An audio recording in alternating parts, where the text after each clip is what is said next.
एक व्यक्ति ने जीवन काल में बड़ा धन अर्जित किया, बहुत इकट्ठा कर लिया और इतना कमा लिया, इतना इकट्ठा कर लिया कि एक दिन उसने विचारा कि बस बहुत हो गया, कमा तो खूब लिया ही है, अब बुढ़ापे में आराम से बैठ करके मौज करेंगे, इसको कहीं जमा करके रख देते हैं। कहां ले जाएं? बैंक में रखेंगे तो पता चल जाएगा सरकार को कि इनके पास पैसा बहुत है।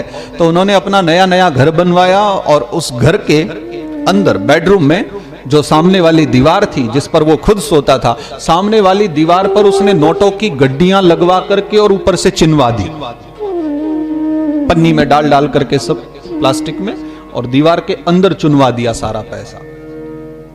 वृद्धावस्था आ गई, धीरे धीरे घर में जो था वो खत्म होने लगा। कमाते भी थे, बढ़िया काम चल रहा था।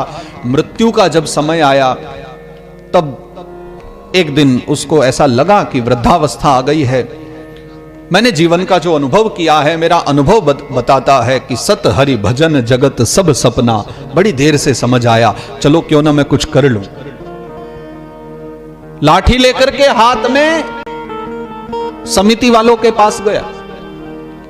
आप बड़ा पुण्य कार्य करते हो, आपने मंदिर बनवा दिया है, आप कथा कराते हो, राम कथा करा रहे हो, दूसरी बार कथा कर रहे हैं आपकी, तो भाई बड़े पुण्यशाली व्यक्ति हो, आप पर मुझे पूरा भरोसा है। मेरी जितनी भी संपदा है उसकी 50% मैं दान करता हूं। जितनी मेरी संपदा है, मेरे पास बहुत संपदा मैंने बचा के रखी है, आकर के और ले जाना। मेरी मृत्यु के बाद आधी संपदा मेरे बच्चों की और आधी संपदा आपकी। आप उससे कथा कराना, भंडारे कराना, जो मन करे करा लेना। कह करके वो चला गया। अधिक समय नहीं लगा, कुछ 7-8 महीने के बाद ही उसकी मृत्यु की घड़ी आ गई। पलंग पर लेटा हुआ है, मुख अवरुद्ध हो गया, आवाज निकल नहीं रही है, और समिति वाले कॉपी पेन लेकर के खड़े हैं।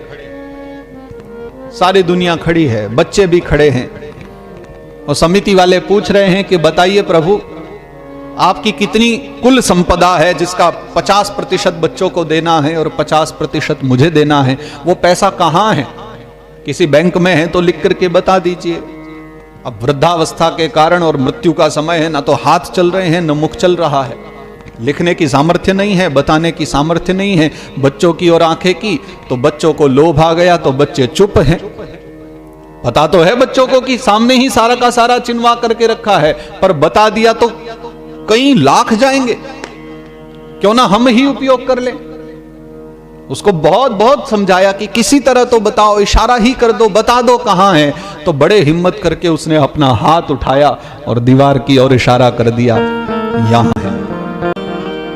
अब लोग सकुच है कि दीवार में कोई पैसा रखता है क्या? तो आजकल के हमारे नेता लोग रखने लगे, वो एक अलग बात है, बाकी दीवार में कोई पैसा रखता है क्या? तो बच्चों ने कहा कि नहीं, पैसा नहीं कह रहे, पिताजी कह रहे हैं कि जो भी था बस इसमें लग गया, सारा घर बनवाने में खत्म हो गया, अब कुछ भी नहीं बचा। वो जो पड़ा होगा, लाख 10,000 अकाउंट में पड़ा होगा पिताजी के, वो निकाल देंगे, हमारी ओर से तो चाहे सारा ही रख लेना। पर वास्तविक जमा पूंजी के विषय में बता दिया कि है ही, वो था वो तो घर में लग गया, खत्म हो गया। तो जब तक चल जाए अपने द्वारा करो। और सबसे बढ़िया बात मैं तो ये कहूंगा कि भाई ज्यादा मत करो एक साथ, अभी से शुरू करो और थोड़ा थोड़ा करते रहो तो ज्यादा बढ़िया है।